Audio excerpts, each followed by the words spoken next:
In America, the idea of having less or even giving things up is not exactly the norm, so how come Americans will destroy their credit and ruin their futures in order to have things, but suddenly become so modest and demure when the waiter brings out a plate of breadsticks? In my opinion, I think this all stems back to the Enlightenment. In the mid-1600s, a scientist and traveler by the name of Francois Bernier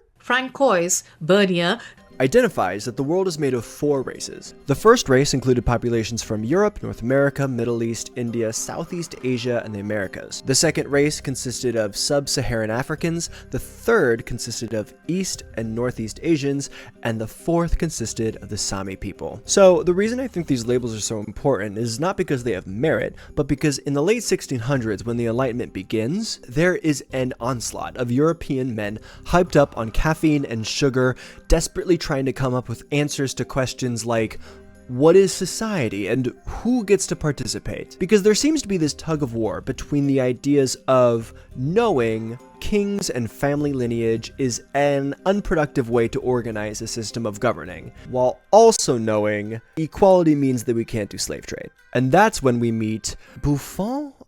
I'm just gonna let Google do this one for me.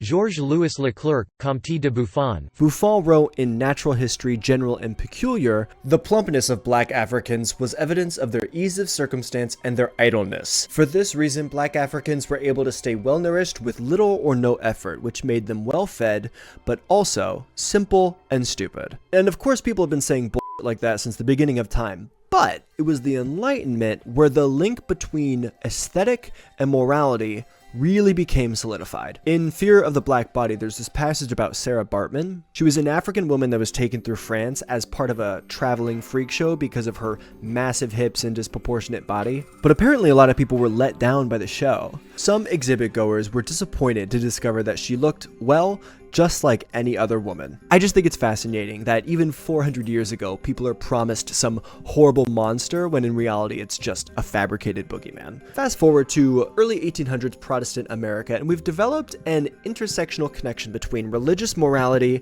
and skinniness and purity. So of course, mid-1800s, when immigration is really starting to pick up, Puritans turn their ire to a new invading group. Essayist Thomas Carlyle blamed the Irish potato famine on the Celtic race, calling them greedy potato eaters, and William Camden described the Irish as wild and uncivil, claiming that they were fond of profanity, violence, and gluttony. So that's just it, right? Throughout history, when an other is introduced that vaguely threatens the power structure, the established group resorts to calling them stupid, fat, and lazy. There's nothing wrong with wanting to be